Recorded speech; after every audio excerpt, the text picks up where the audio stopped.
Hello and welcome. So, you spent the last year getting really good at writing the perfect AI prompt, right? Well, I've got some news for you. The game is already changing. The skills that got us here, they aren't going to get us to what's next. Today, we're diving into how we're moving from just talking to AI to actually managing it. So let's just get right into it. This is the fundamental shift. Over on the left, that's the AI we all know and, well, we know it. It's the passive assistant. You give it an order, it spits back a response. But on the right, that's where we're all headed. This is Agentic AI. These systems don't just answer you, they think, they plan, they remember, and they grab the tools they need to get a job done, all on their own. It's the huge difference between a simple calculator and a true team. And a leap this big in AI capability means we've got to make an equal leap in our own skills. We're moving way beyond just the art of writing a good prompt. We're stepping into a much more strategic role, the AI manager. This quote from Thorsten Mayr AI absolutely nails it. The whole focus is shifting from engineering a prompt to managing a system. Look, being a good prompter was a great start, but the future, that belongs to the people who can manage and collaborate with these new autonomous agents. To really get a handle on this, we have to get specific. What exactly makes an AI an agent? Let's break down the secret sauce that turns a simple chatbot into an autonomous powerhouse. It really comes down to 4 key things that make an AI agentic. First, they can make their own decisions and plan things out. Second, they have a persistent memory, so they actually learn from what's happened before. Third, and this is huge, they proactively pick up and use tools like searching the web or hitting a database without you telling them to. And finally, they can take a big, fuzzy goal you give them and break it down into smaller, manageable steps. Okay, so if agents are that powerful, how do we guide them? The answer isn't just writing a better prompt. No. It's about building a better world for the agent to operate in. And this is where a brand new, crucial skill comes into play. Context engineering. Context engineering is basically the art of building the information environment for your AI agent. It's about strategically giving it the right knowledge, the right data, and the right guardrails so it can do its best work without you having to hold its hand every step of the way. This skill, it's the real foundation of managing agents effectively. This right here, this might be the most important distinction to grasp. It's so simple, but so powerful. A prompt is a command. It tells the agent what to do. But context is knowledge. It tells the agent what it needs to know to get that job done right. Mastering context, not just prompts, is the fundamental change in this new era. And this context isn't just one thing. It's a whole environment.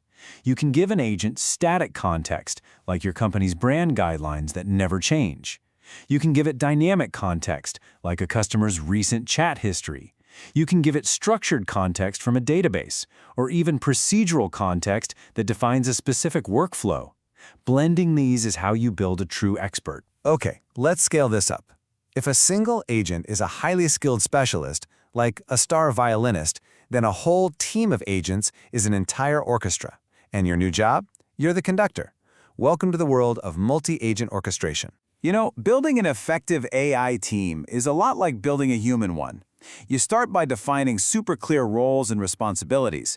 Then, you set up a communication protocol so they know how to talk to each other. You also need a coordination layer, maybe even a manager agent, to direct traffic. And finally, you give them a shared memory, a central knowledge base, so they're all working from the same script. Now, to actually build these agent orchestras, developers are using some really powerful frameworks. Crew AI, for example, is fantastic at creating these role-based teams. Its whole design is about collaboration. You can literally define a researcher agent that passes its findings to a writer agent to draft or port. Then for systems that need a lot more back and forth, there's Microsoft's Autogen. It's built for conversational agents that can work together. And what's really important is it makes it easy to keep a human in the loop for those critical review and approval steps. And for the really complex stuff, you've got LangGraph. It thinks about processes like a graph, not a straight line, which is perfect for tasks that need to loop back, revise things, and try again. It lets you build some truly robust applications that can adapt on the fly. This is all fascinating technology, I know, but what does it actually mean for the real world? Why should a business even bother with this? Let's talk about the actual impact and, the return on investment. Let's talk efficiency. When businesses really nail agentic automation, they're seeing, on average, a 68% drop in the time it takes to get a task done. Just let that sink in. That's like getting more than half your day back on those specific processes. And of course, that time saving translates directly to value. The average ROI for putting these AI agents to work is 3.5 times the initial cost.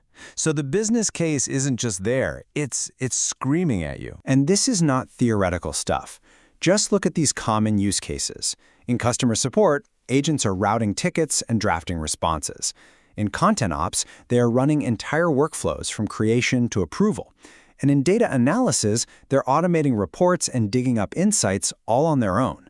This is happening right now, today. You might be thinking, this sounds incredibly complicated to build. But here's another game changer, a concept people are calling vibe coding. It's a whole new way to build these systems where you focus on what you want the outcome to be, the vibe, instead of getting lost in the weeds of coding syntax. And the workflow is just brilliantly simple. You define what you want in plain English. The AI generates the starting code for you. A developer then comes in to review and refine that output, going back and forth with the AI super quickly before testing and deploying. It just massively speeds up the whole development cycle. Okay, let's just boil this all down. What are the key takeaways? First, the essential skill is shifting from writing prompts to managing agents. Second, giving an agent the right context is way more important than just crafting the perfect command. Third, complex problems, they're best solved by teams of specialized agents. And finally, real business success comes from smart strategic integration, not just having cool tech for tech's sake. Feeling inspired? Good. Here's a roadmap for how you could get started. You could spend the first couple of weeks just getting the foundations down, then do a deep dive into context engineering. After that, get your hands dirty with frameworks like Crew AI and Autogen, and then pull it all together in a real-world project. It's a clear, totally achievable path. And that brings us to the final and most important point. This isn't just about some new tech. This is about a whole new form of leadership. The future of work is going to be about managing hybrid teams of humans and AI agents. So the real question isn't just what you learned today, but are you ready to lead the team? Thanks for joining this explainer.